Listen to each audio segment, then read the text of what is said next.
जितनी गालियां मीरा ने सही है ना, उतनी आज तक किसी ने नहीं सही होगी, क्योंकि मीरा को प्रेम का रंग चढ़ गया। एक कुल नाशनी, बताओ, मीरा के नाम से राजस्थान गौरव होता है।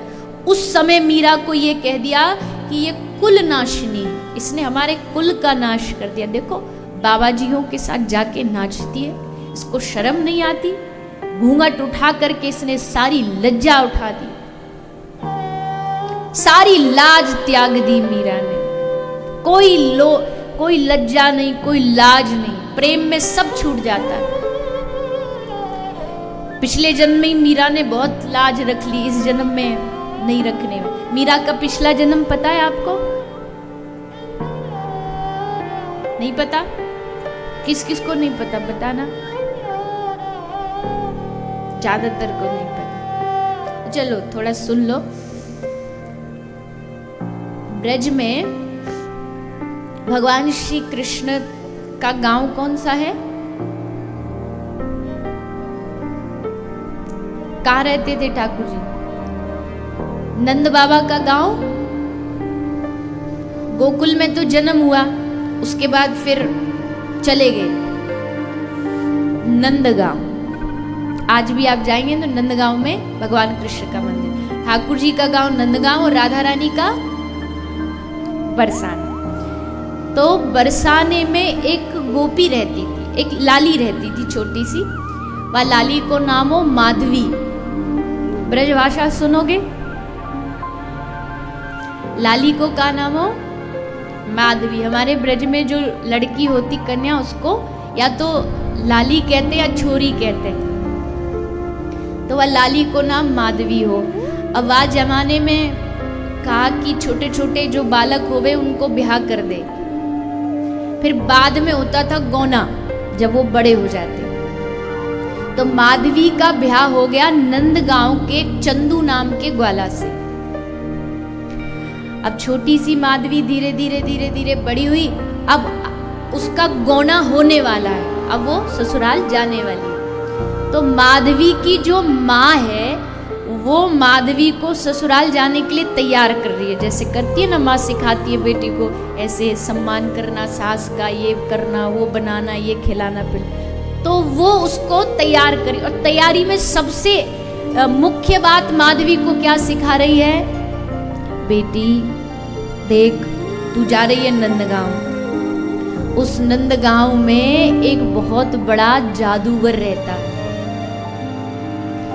वह एक बहुत बड़ा जादूगर रहता है। और माधवी, लाली, मैंने सुनी है इतनो तगड़ो जादूगर है कि आंख से ही सबको वश में कर लेता है, सबको अपनी आंखों से देखता है और बस फिर सब उसके इशारों पर नाचने लगते हैं। और सुन एक और मुख्य बात, जैसे जादूगर के पास एक छड़ी होती है, उसके पास भी एक छड़ी है। कौन सी छड़ी? बांसुरी। ये हुआ जादूगर की छड़ी, यंत्र है उस जादूगर का सबको वश में करने का। जब किसी को वश में करना होता तो क्या करता है? कदम पे खड़े होकर के बांसुरी बजाता है, और जिसके कान में बांसुरी गई समझो वो काम से गया। बड़ी खतरनाक बांसुरी बजाता है, बड़ी खतरनाक। तो मैया मैं क्या करूं? कभी बांसुरी उसकी बजी और मेरे कान में आ गई तो मैया बोली, ले ये रुई ले जा, रुई ले जा। जब जब तुझे लगे कि बांसुरी बजा, कान में एकदम भर के कान बंद कर ले, सुन मत लेना गलती से भी, नहीं तो तेरा बसा बसाया घर उजड़ जाएगा। हाँ मैया ठीक है, ठीक। कहीं तो को राग गली गैल गिरारे में कहीं ठाड़ो मिल जाए, वो टेढ़ो ऐसो ही करे, जब भी पानी भरने वो पी जावे, जब भी तो वहीं ठाड़ो मिले रास्ता में, तो जब भी कहीं मिल जाए देख के तुरंत वापस यू टर्न। वह गली जानो नहीं जाऊं टेढ़ो ठाड़ो मिले, वो तुरंत वापस आ जाइए। हाँ मैया ठीक कह रही हो। माधवी को मैया की बात बड़ी अच्छी लग रही कि हाँ माँ बड़ी समझदारी वाली बात कर रही है। सिखा पढ़ा दी माधवी। अब अगले दिन माधवी का ससुराल जाने का समय आया। चंदू वहां से बैलगाड़ी में अपनी बहू लेने आ रहा था। तो जैसे वो आ रहा था तो ठाकुर जी मिल गए। ठाकुर जी ने कही, चोरे लाला कहाँ जा रहे हो? बड़ो सज धज के तैयार है के, बड़ो बढ़िया तेल वेल लगा के। तो चंदू शर्मा के बोलो, लाला ससुराल जा रहे हैं।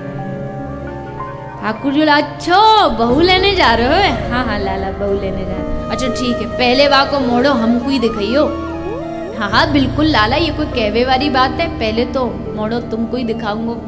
तो चंदू गया, जाके बहू बिठाई बैलगाड़ी में, और बैलगाड़ी आ रही है नंदगांव की ओर।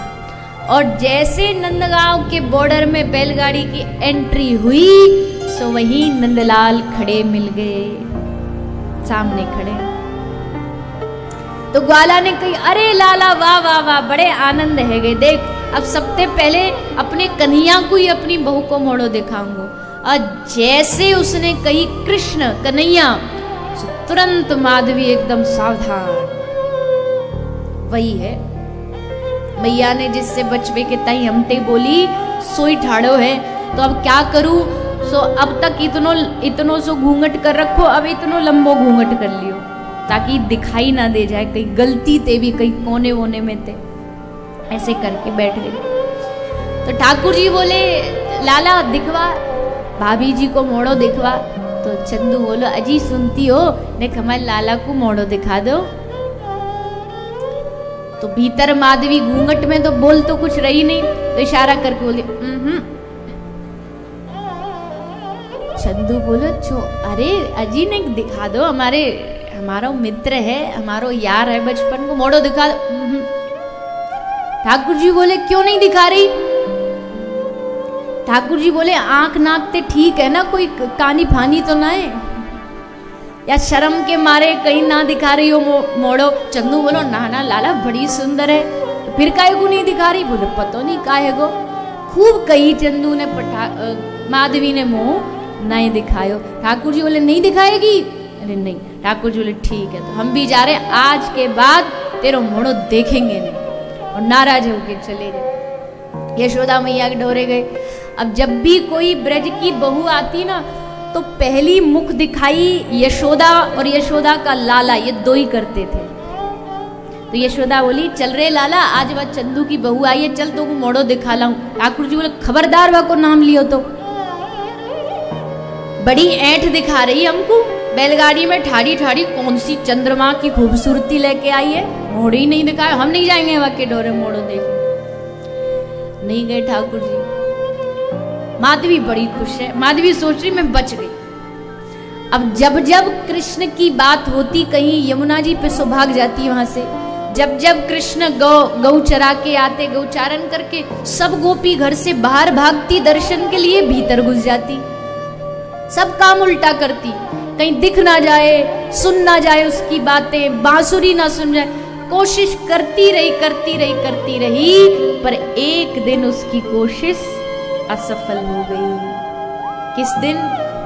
जब भगवान ने गिरिराज जी को धारण किया, ऊपर से वज्रपात हो रहा था, वर्षा इंद्र की, चारों ओर हाहाकार मचा था, सब जान बचाने यहाँ से वहां भाग रहे थे, दौड़ रहे थे। माधवी भी यहाँ से वहां भाग रही थी, कहीं बच जाऊं, छुप जाऊं। तभी भागते भागते भागते भागते उसके सर का जो घूंघट है, जो पल्ला है साड़ी का, वो नीचे गिर गया। और जैसे नीचे गिरा तो माधवी को सामने एक हाथ दिखाई दिया, बड़ा प्यारा, बड़ा कोमल, इतना सुंदर, इतने सुंदर उसके नख चंद्र। देखती रह गई, ये किसका हाथ है इतना सुंदर? आहा। और आगे नजर बढ़ी, और आगे दृष्टि बढ़ी, भगवान के कंठ में पड़ी हुई उस गुंजा माला का दर्शन हुआ। आहा, क्या शोभा है इस माला की।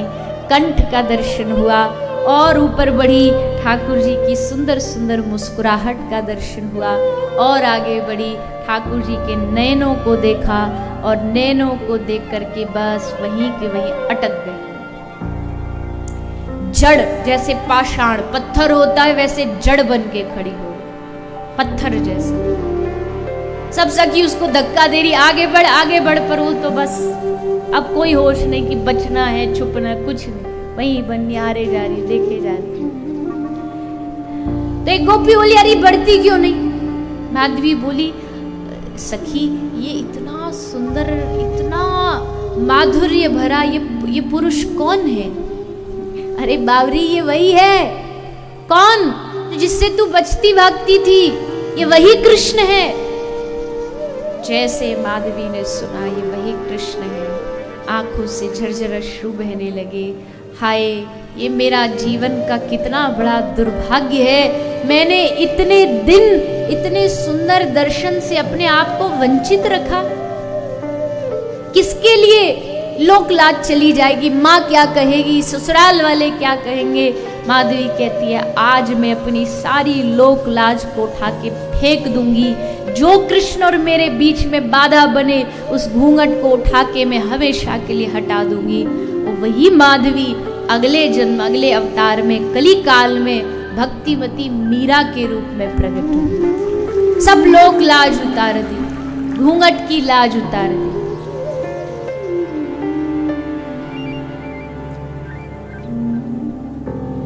भैया ये तो एक बार जो ठाकुर जी को देख ले, हम देखते भी तो हम भगवान का दर्शन कहाँ करते? माफ करना मुझे मेरी बात आपको गलत लगे तो, पर क्या होता, मंदिर गए, किसी भी प्रसिद्ध मंदिर चले जाओ, एक तो भीड़ इतनी अधिक होती है, 2 मिनट में कब पुजारी जी खोपड़ी नीचे पटका के आगे भेज देते पता ही नहीं चलता। और अगर जैसे तैसे 5 मिनट भगवत कृपा से मिल भी गए आपको भगवान के दर्शन में, तो क्या करेंगे?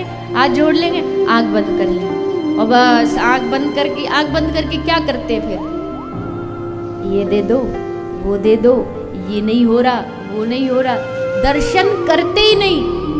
अजी गए हो तो जाके थोड़ा ठाकुर जी को निहारो, एक एक रूप का दर्शन करो, उनके नेत्रों को देखो, उनके श्रृंगार को देखो। किस लिए सजते हैं ठाकुर जी? किस लिए श्रृंगार करते? अपने लिए? अपने लिए काय का श्रृंगार? वो इसलिए श्रृंगार करते कि आज हम इतने सुंदर लगे कि जो हमें दर्शन करने आए वो दिल दे बैठे, हम अपना चित्त दे बैठे।